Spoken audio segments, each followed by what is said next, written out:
Bonjour à tous, j'espère que vous allez tous très bien aujourd'hui. Alors c'est un peu particulier puisque ce n'est pas moi qui vais faire le message ce matin, mais le pasteur Franck Boudou. Alors on a tout simplement pour changer un petit peu, on a enregistré chacun un message de chez soi. On s'est échangé, donc aujourd'hui vous allez l'entendre et l'église de Jemap va m'entendre voilà, pour changer un petit peu. Et on va d'abord avoir notre temps de louange comme d'habitude et je reprendrai alors après la louange, je vais intervenir entre deux, évidemment. Donc j'espère que vous êtes disposés à recevoir encore quelque chose de la parole du Seigneur. Je suis certain que le Seigneur va nous parler et nous fera du bien à nouveau. Donc vraiment que le Seigneur puisse encore diriger ces moments. Je vais prier. Et ensuite, on va directement passer à la louange. Merci Seigneur pour ce moment béni où tu vas encore nous faire du bien, où nous allons pouvoir aussi élever ton nom.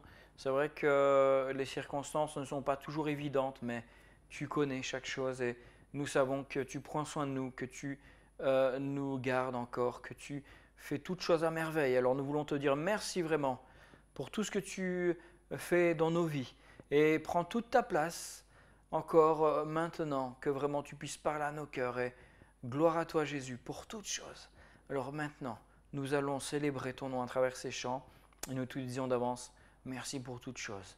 Gloire à toi Jésus. Amen.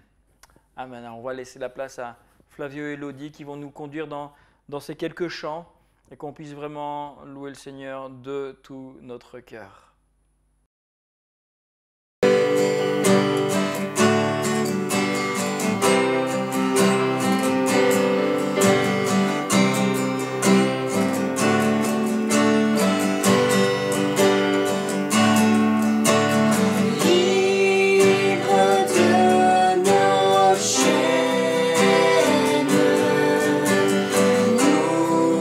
Marchons vers toi.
sauveur bien-aimé. Tu es mon désir.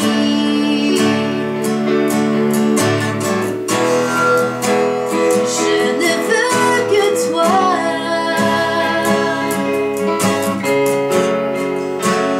Rien ne peut te remplacer.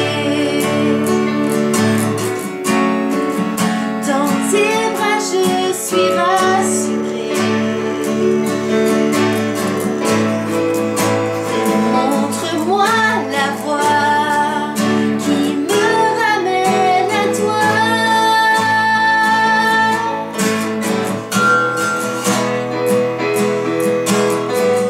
Tu es tout pour moi. Sans toi, je ne peux vivre. Tu es tout pour moi. Garde-moi près de toi.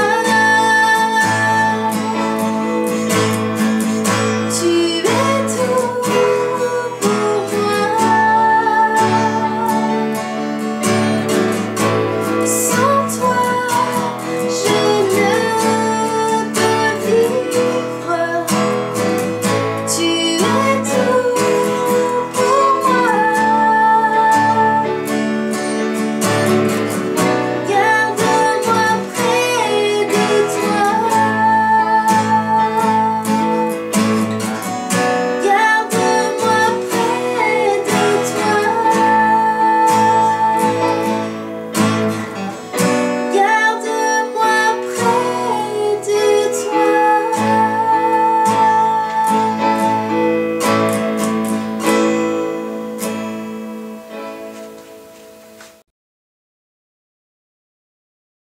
Amen. Merci à Flavio Lodi pour cette louange et merci au Seigneur qui est là, il est présent et que ça doit être vraiment la prière de notre cœur qu'il puisse nous garder près de lui, qu'on puisse vraiment rester ferme, même dans les temps qui ne sont pas toujours faciles, dans les temps difficiles et en ces temps de fête qui s'ouvrent devant nous aussi.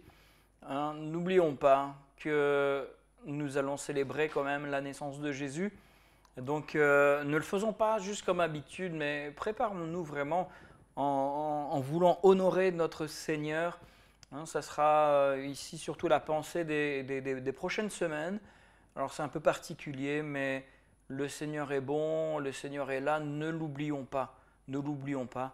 Et voilà, on va laisser toute la place maintenant au pasteur Franck Boudou qui va nous apporter la parole alors que vraiment le Seigneur puisse nous bénir, puisse toucher encore nos cœurs et que le Seigneur puisse nous parler. Voilà, on va l'écouter, je reprendrai la parole juste après. Bonjour, bonjour, bonjour à tous. En tout cas, j'espère vraiment que toute l'église va bien. Je veux vraiment remercier Alex pour son invitation. C'est une invitation virtuelle. Mais voilà, avant toute cette crise du coronavirus, j'avais plus ou moins prévu d'inviter Alex. Mais avec tout ça, on s'échange un peu et c'est du virtuel. Mais en même temps, mon cœur est avec vous. J'ai eu l'occasion, il y a peut-être un an, plus d'un an peut-être, de visiter votre église et j'avais vraiment passé un bon moment. C'était vraiment encourageant.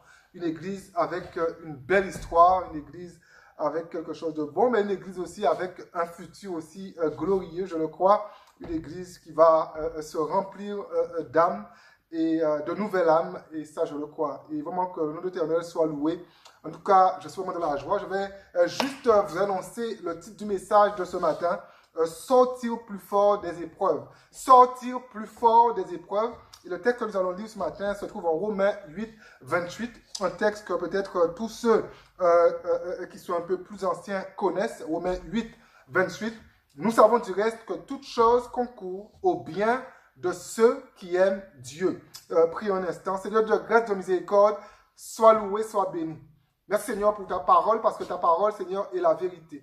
Et ce matin, Seigneur, je te demande vraiment par ton Saint-Esprit de communiquer, Seigneur, cette vérité vraiment au cœur, Seigneur. Ce matin, que vraiment, Seigneur, je sois effacé et que ton cet esprit, Seigneur, puisse vraiment travailler les cœurs, faire du bien au cœur, encourager, Seigneur, que ton Saint-Esprit, Seigneur, puisse produire, Seigneur, la paix, Seigneur, la confiance, la sérénité dans chaque cœur. Au nom puissant de Jésus, je te prie pour ta gloire. Amen, amen, amen. Le titre du message, comme je le disais, sortir plus fort des épreuves. Et ce matin, j'aimerais vraiment encourager et dire à chacun qu'avec Dieu, nous pouvons ressortir plus fort des épreuves.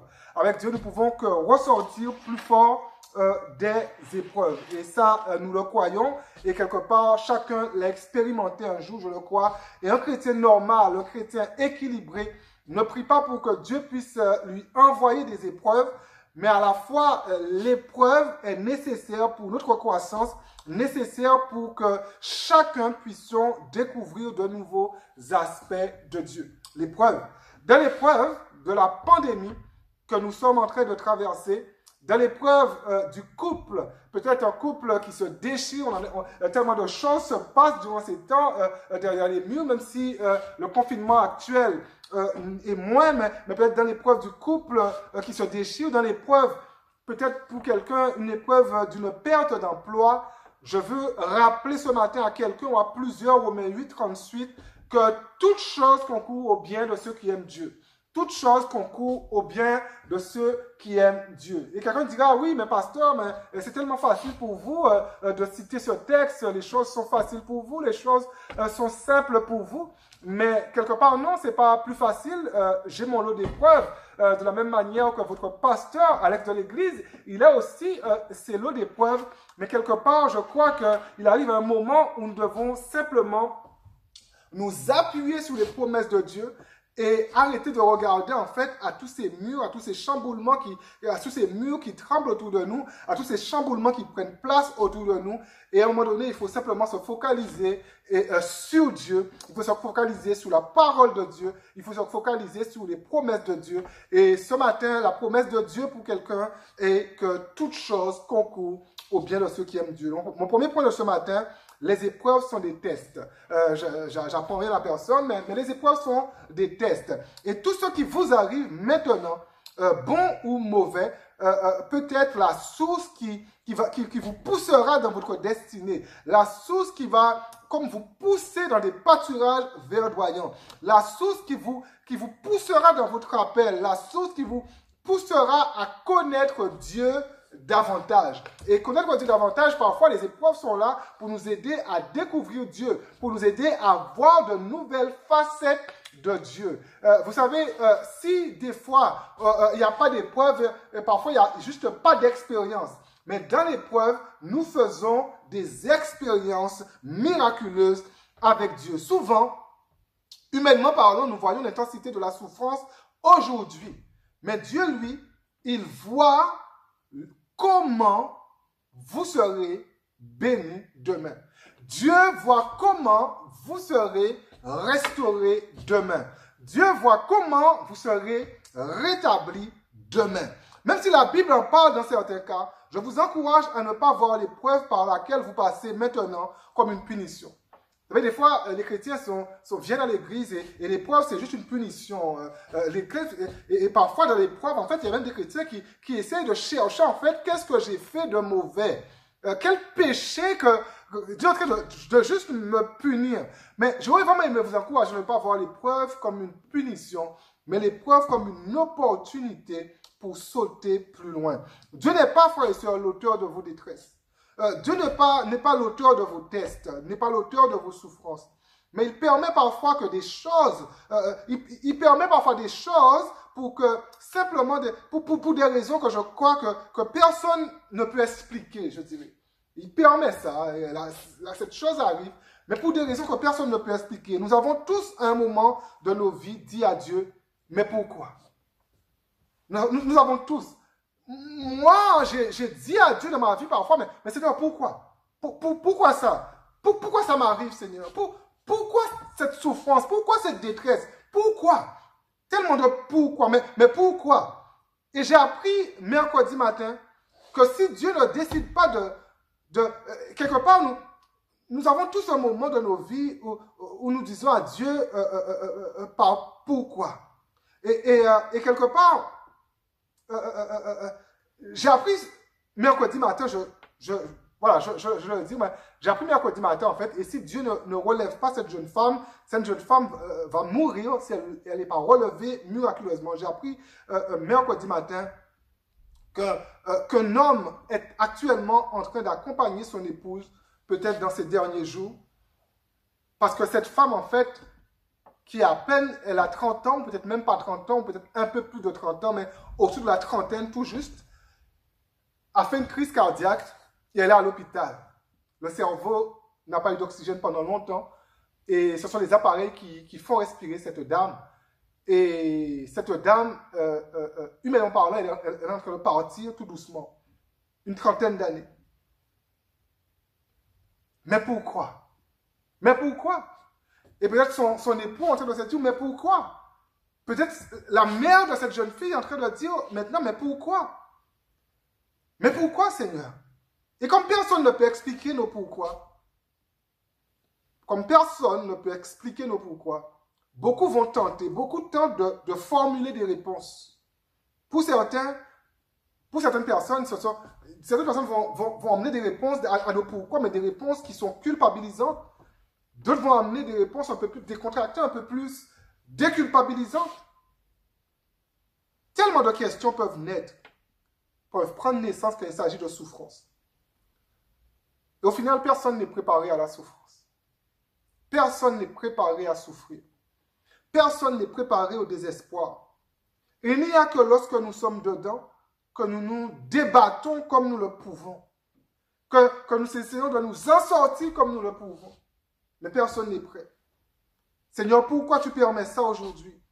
Seigneur, pourquoi tu m'as abandonné aujourd'hui? Tellement de pourquoi, parce que je ne suis pas prêt. Nous devons réaliser que les voies de Dieu ne sont pas les nôtres.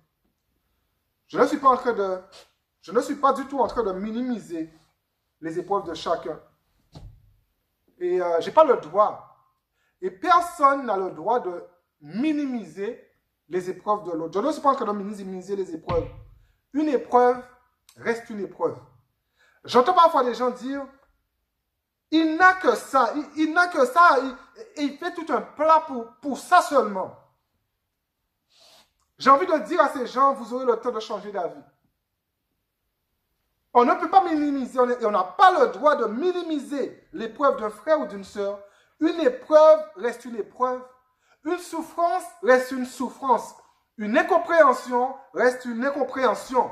Mais je crois que la grandeur de Dieu nous fait sortir toujours grandi de nos difficultés. Et c'est ce qui est beau. La grandeur de Dieu, parce que toute chose concourt au bien de ceux qui aiment Dieu. Et ça signifie quelque part que Dieu est tellement grand que nous ne pouvons que sortir grandi de nos épreuves, de nos difficultés. Dans la Bible, nous avons tellement de promesses qui nous encouragent à tenir ferme même dans l'épreuve. Mais notre texte d'aujourd'hui nous dit que toute chose concourt au bien de ceux qui aiment Dieu. Les épreuves que Dieu permet dans nos vies sont des tests qui sont là pour nous faire grandir, aller plus loin. La question est quelle attitude que j'ai de la difficulté? Quelle attitude que j'ai dans l'épreuve? Quelle attitude que vous avez, vous qui êtes en train de m'écouter? Quelle attitude que vous avez lorsque vous traversez l'épreuve? L'attitude de l'individu est quelque part dictée par son identité. L'attitude de l'individu de l'épreuve est dictée par qui l'habite réellement. L'attitude de l'individu de la difficulté est vraiment dictée par qui il est vraiment. Et nous voyons qui sont les gens vraiment quand ils sont mis sous pression. Tant qu'il n'y a pas de pression, tout le monde est gentil. Tant qu'il n'y a pas de pression, tout le monde est bon. Quand il n'y a pas de difficulté, quand il n'y a pas d'épreuve, tout le monde est gentil. Mais nous voyons les cœurs, quand les cœurs sont soumis à la pression. Il y a des choses dans mon attitude que je dois changer, peut-être dans mon couple. Je suis en devenir, ne croyez jamais que je suis arrivé, tout est beau chez moi, mais ces choses ne vont ressortir, ne ressortent pas quand moi et ma femme sont sous les nuages dans des temps romantiques, avec une chandelle en train de brûler entre nous. Ça ressort quand la vie met de la pression dans notre couple. Et là, en fait, alors que la vie met de la pression dans notre couple, ça révèle en fait qui je suis réellement. Ça révèle en fait l'engagement que j'ai pris au niveau pour ma femme. Est-ce que c'est un engagement solide? Et la vie, elle sait tester les gens. Et là, subitement, je dis, ok, ça va être difficile, mais si mon attitude est dictée par mon identité, le comportement que je viens d'avoir ne correspond pas à ma véritable identité. Et je dois changer. Je dois avancer. Je dois faire des efforts. Frères et sœurs, toute chose concourt au bien de ceux qui aiment Dieu. Étant donné que toute chose concourt au bien de ceux qui aiment Dieu, je déclare que je sortirai toujours plus fort de cette tension. Je sortirai plus fort de cette difficulté. Et dans la seconde qui va suivre, je parlais de je serai un meilleur mari, je serai une meilleure personne qu'avant. Parce que toute chose concourt au bien de ceux qui aiment Dieu. C'est à ça que servent les épreuves. Pour que nous qui sommes nés de nouveau, nous qui avons reçu Christ à devenir meilleurs, à nous façonner dans notre devenir. Toute chose concourt, pas certaines choses, mais toutes choses. Il n'y a rien que Dieu ne peut transformer pour sa gloire. Parce que toute chose concourt au bien de ceux qui aiment Dieu, toute chose. Il n'y a rien que Dieu ne peut pas transformer pour sa gloire. Et peu importe votre situation ce matin, Dieu va se glorifier. Et je vous encourage vraiment à rester fidèle, à rester accroché, à ne pas lâcher les mains de votre Sauveur parce que toute chose concourt au bien de ceux qui aiment Dieu. Et je déclare vraiment ce matin que Dieu va se glorifier, peu importe votre situation. Toute chose concourt au bien de ceux qui aiment Dieu. Vous savez, même notre mort physique en tant que chrétien, elle est transformée en gloire puisque nous passons l'éternité dans la présence de Dieu. Soyons des hommes et des femmes de foi comme Paul l'était quand il dit « Car j'ai l'assurance que ni la mort, ni la vie, ni les dominations, ni les anges, ni les choses présentes, ni les choses à venir, ni les puissances, ni la hauteur, ni la profondeur, ni aucune autre créature ne pourra nous séparer de l'amour de Dieu manifesté en Jésus-Christ notre Seigneur. » Ne nous tournons pas vers nos problèmes, mais tournons-nous vers Dieu. Car Dieu ne doit car rien ne doit nous séparer de l'amour de Dieu. Rien ne doit nous séparer de Dieu, de son amour, de sa protection, de sa puissance. Alors que rien ne doit nous séparer de lui, nous nous tournons vers la difficulté. Ne nous tournons pas vers nos problèmes, mais vers Dieu. Le test de l'épreuve doit nous rapprocher de Dieu. Toujours nous rapprocher de Dieu. Et mon deuxième point, voir Dieu plus grand que ses épreuves. Tellement important. L'épreuve est là, mais dans mon attitude, je vois Dieu plus grand que l'épreuve. Et un texte qui vient, je dirais, condimenter assez bien tout ce que nous sommes en train de traverser ce matin, c'est Luc 1, 37, car rien n'est impossible à Dieu. Car rien n'est impossible à Dieu. Il y a une épreuve par laquelle Dieu va faire passer Marie. Ce texte, en fait, c'est dans le contexte de Marie. Encore, ma femme, en fait, était en train d'enseigner les enfants autour de ce texte, autour de cette période de Noël. Luc 1,37, car rien n'est impossible à Dieu, c'est juste, c'est le Saint-Esprit qui s'adresse à Marie. Il y a une épreuve par laquelle Dieu va faire passer Marie. Une épreuve qui est remarquable, mais une épreuve qui est tellement troublante. Et ici, c'est une épreuve pour Marie, et vous allez le comprendre tout à l'heure. Vous pouvez vraiment lire en haut, en bas de ce texte. Et alors que Marie, elle est vierge, un ange de Dieu, l'ange Gabriel, va apparaître à Marie et lui dit, tu seras enceinte. Tu seras enceinte. Et là, je veux comme imaginer tout ce qui se passe à ce moment-là dans la tête de Marie. Et elle partage sa crainte à l'ange au verset 34 de Luc 1. Comment cela se fera-t-il puisque je ne connais point d'homme? En deux mots, comment tu me dis je serai enceinte alors que je n'ai couché avec personne? Oh ange, quelle réputation que tu veux me donner? Oh ange, comment les gens vont me voir? Quelle épreuve que tu m'annonces dans ma vie? Elle n'a jamais vu quelqu'un faire un enfant sans passer par ce circuit normal. Et là, une apparition angélique lui dit que ça va être possible pour elle. Quelle épreuve! Et je crois que si nous étions en 20, avec toute l'intelligence que nous avons, le téléphone aurait sonné, pasteur Alex, venez tout de suite, il y a un problème à la maison. Il y a un problème à la maison. Pasteur, j'ai eu une apparition qui m'annonce quelque chose de bizarre. J'ai lu la Bible à plusieurs reprises, de la Genèse à l'Apocalypse, je n'ai jamais vu ça et j'estime que ce qui m'est annoncé quelque part, on pourrait dire, n'est pas biblique quelque part. Oui, n'est pas biblique. En Matthieu 14, les disciples ont bien pensé que Jésus était un fantôme quand il marchait sur l'eau. Tout ça, c'est pas biblique. Marcher sur l'eau, c'est pas biblique. Être enceinte sans avoir une relation sexuelle avec un homme, c'est juste pas biblique, c'est pas normal théologiquement. La situation de Marie n'était pas claire. Comment est-ce que quelqu'un peut tomber enceinte sans relation sexuelle? C'est une épreuve, frères et sœurs, pour Marie. C'est une difficulté, frères et sœurs, pour Marie. En plus, si cette histoire marche, mais quand elle va tomber enceinte, qu'est-ce que ça va donner pour son couple? Comment Joseph va me voir? Comment les parents de Joseph vont me voir? Comment mes voisins vont me voir? Chérie, je sais que nous sommes que fiancés, nous n'avons rien fait ensemble, mais crois-moi, et j'ai rien fait avec quelqu'un d'autre, mais je suis enceinte. Quelle épreuve! Moi, une telle situation me donnerait très vite mal à la tête. Je l'avoue. Frères et sœurs, c'est une véritable épreuve ici pour Marie. Ce n'est pas que Dieu permet que, par les circonstances de la vie, ce n'est même pas, pardon, que Dieu permet que, par les circonstances de la vie, qu'elle passe par une telle épreuve. Mais ici, c'est vraiment exceptionnel. Dieu lui-même est comme l'auteur de son épreuve. Comment cela se fera-t-il, puisque je ne connais point d'homme? Le verset suivant, l'ange donne à Marie une espèce de cours, je dirais, de biologie surnaturelle. Et au verset 37, Marie dit, ok. Vous savez, souvent, nous voulons impliquer à Dieu notre logique qui est malheureusement humaine. Mais si tu ne comprends pas, je vais te dire quelque chose. Rien n'était possible à Dieu. Tu ne comprends pas ta situation. Tu ne comprends pas ton épreuve.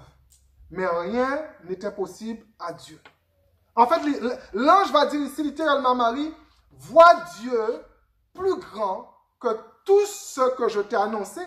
Vois Dieu plus grand que l'épreuve à laquelle que tu auras à faire face, mais apprends à voir Dieu plus grand. Ton impossible, Marie, ton impossible est possible à Dieu. L'épreuve, elle sera grande, elle sera rude. Ça paraît impossible, mais rien n'est impossible à Dieu. Même les circonstances qui sont contre toi, les gens vont parler pour te mépriser, mais sache que toute chose concourt au bien de ceux qui aiment Dieu. Alors que vous passez par des situations difficiles et pénibles, sachez que Dieu n'est pas en train de vous regarder de loin à rien faire. Il est à l'œuvre, il travaille et il vous soutient. Et mon dernier point pour vous ce matin, continuez jusqu'au bout du test. Ce point-là sera plus court que les autres. Continuez jusqu'au bout.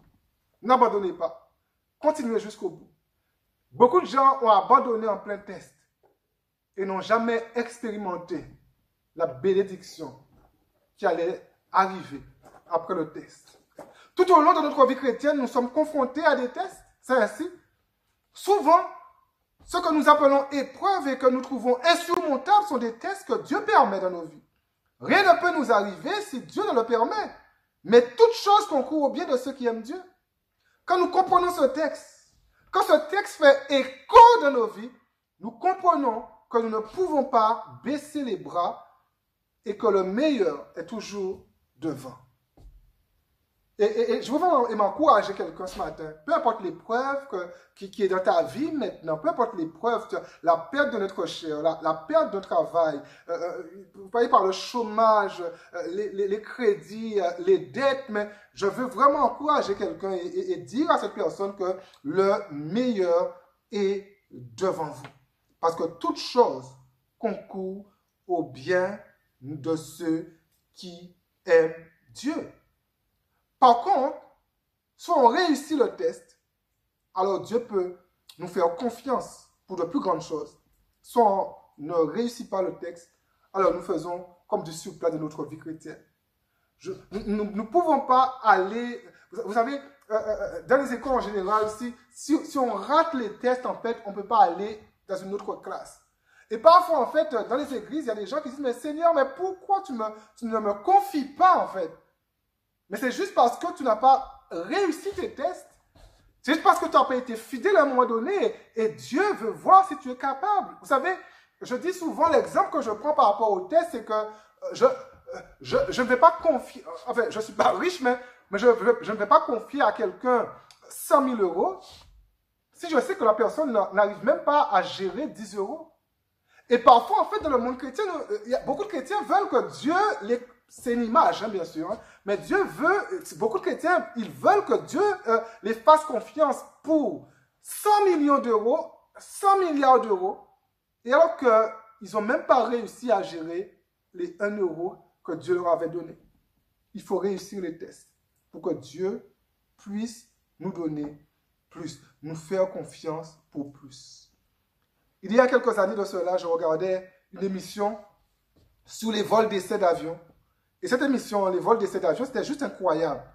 Des pilotes vraiment chevronnés poussent l'avion littéralement à bout. En fait, ils sont littéralement debout sous les commandes, en fait. Ils poussent l'avion pour la première fois. L'avion n'a jamais volé, l'avion n'a jamais vu l'air, n'est jamais monté. Mais ils poussent l'avion à fond. Ils coupent les moteurs n'importe comment. L'avion part, l'avion se campe. Ils font des choses vraiment de fou avec l'avion. Ils veulent savoir une seule chose, ces pilotes. Est-ce que l'avion réagit de la bonne manière dans les pires situations? Et si l'avion va jusqu'au bout, cet avion, en fait, est mis en vente. Sinon, cet avion repart en usine pour qu'il soit amélioré. Frères et sœurs, il n'y a aucun appel que Dieu n'a pas testé. Aucun croyant que Dieu n'a pas testé. Aucun foyer que Dieu n'a pas testé. Dieu ne cherche pas de la perfection chez vous. Mais Dieu cherche chez vous de la fiabilité. Je le redis encore, Dieu ne cherche pas de la perfection chez vous. Mais Dieu recherche de la fiabilité. Est-ce que vous êtes fiable? Les difficultés par lesquelles Dieu permet que vous passiez est pour qu'il puisse se glorifier lui, et pour qu'il vous montre combien il est grand et qu'il est au contrôle. Toute difficulté qui pourrait arriver à vous qui connaissez Dieu, il les travaille de telle sorte que à vous rendre au travers à vous rendre plus beau, plus belle, plus prospère. Il le travaille à votre faveur. Le plan de Dieu pour chacun de vous est que vous puissiez vous bonifier. La vie chrétienne est une vie de croissance et rien d'autre. Nous n'avons pas pour vocation de régresser. Nous n'avons pas pour vocation de faire du surplace. Mais bibliquement parlant, nous devons aller toujours plus loin pour la gloire de Dieu. De gloire en gloire. Ce matin, je ne parle peut-être pas... ce matin, je parle peut-être, à quelqu'un. Dieu ne permet pas des épreuves dans votre vie pour que vous puissiez l'abandonner. Mais plutôt pour que vous puissiez grandir, pour que son image puisse vous impacter. Pour que cette image en vous puisse prendre plus d'ampleur. Dieu veut vous rendre visible de votre génération à vous. Oui, nous sommes contraints à certaines réalités ici-bas. Oui, nous tombons malades. Nous passons par le chômage. Oui, nous passons par le découragement. Mais si Dieu permet ces choses, c'est pour qu'il soit glorifié. Parce que toute chose concourt bien de ceux qui aiment Dieu. Ne levons pas nos poings vers Dieu. Mais laissons-le travailler pour que nous puissions voir sa gloire dans nos vies. Je vais conclure courtement en vous disant que Dieu, il est au contrôle de votre vie. Malgré tout ce qui peut vous arriver, Dieu est au contrôle. Et j'ai envie de dire à quelqu'un ce matin, Dieu vous aime. Il ne va pas vous abandonner. Et que toute chose concourt au bien de ceux qui aiment Dieu. Alors que vous êtes dans l'épreuve, laissez juste le miraculeux de Dieu intervenir. Laissez juste, je dirais, la délivrance de Dieu intervenir. Prions un instant. Seigneur de grâce, de miséricorde, je vais prier, Seigneur, pour un frère, pour une soeur, pour un jeune, un moins jeune, avec cette ferme conviction que toute chose concourt au bien de ceux qui aiment Dieu. Et Seigneur, alors que peut-être quelqu'un passe par l'épreuve, que cette personne, Seigneur, puisse vraiment goûter, Seigneur, à ta bonté. Et que cette personne puisse voir, Seigneur, que tu ne l'as pas abandonnée et que tu es avec elle, Seigneur. Seigneur, fais que ta parole ne puisse pas revenir à toi sans avoir produit son effet dans les cœurs. Et que ton nom, Seigneur, soit glorifié. Dans le nom puissant de Jésus, je t'ai prié pour ta gloire. Amen. Amen. Amen. Alléluia. En tout cas, vraiment que Dieu vous bénisse tous. Je remercie encore Alex pour cette opportunité. Et vraiment que Dieu vous bénisse. Et peut-être un jour en présentiel. Mais pour l'instant, ce n'est pas possible. En tout cas, à très bientôt. Et que Dieu vous bénisse.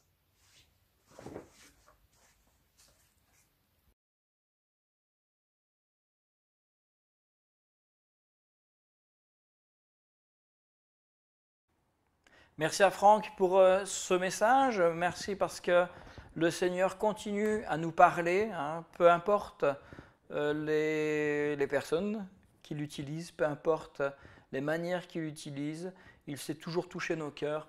Donc merci au Seigneur, merci pour ce qu'il fait dans nos vies. Nous allons doucement vers cette période de Noël comme j'en ai parlé et que le Seigneur puisse nous aider à continuer à nous réjouir. Voyons vraiment ces moments comme des temps de réjouissance où on célèbre notre Dieu qui a un jour donné sa vie pour nous, qui nous permet d'être ici encore unis dans l'esprit. Et on va terminer avec un chant de louange qui nous parle encore de ce miracle que Jésus a fait en donnant sa vie à la croix, cette vie qui nous offre la vie éternelle. Et donc, voilà, louons encore le Seigneur à travers ce chant et je vais clôturer juste après.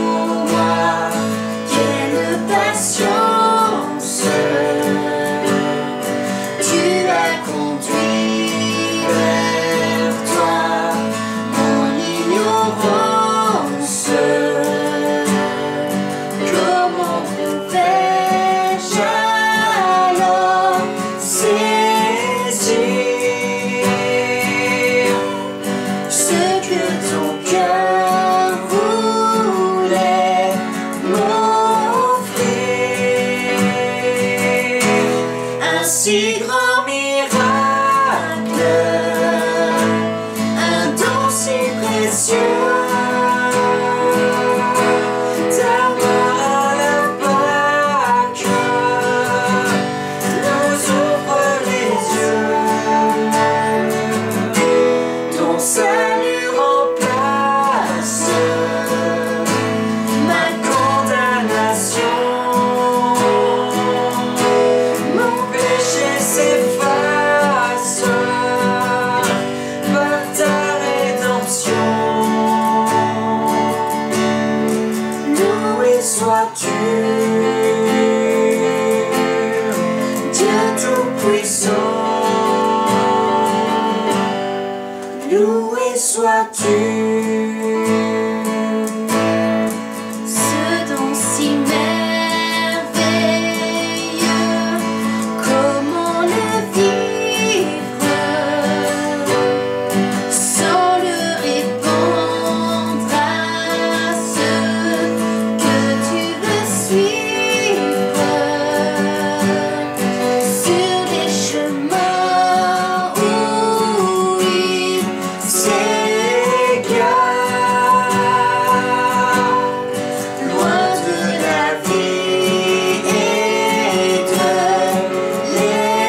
Loué soit le Seigneur. J'avais oublié mon micro. Et vraiment que le Seigneur puisse nous bénir chacun encore durant cette semaine. Hein, et prenons toujours soin les uns des autres, envoyons-nous des petits messages, continuons à rechercher sa face. Et voilà, je vous souhaite vraiment une très bonne semaine et que le Seigneur nous bénisse vraiment chacun. À très bientôt.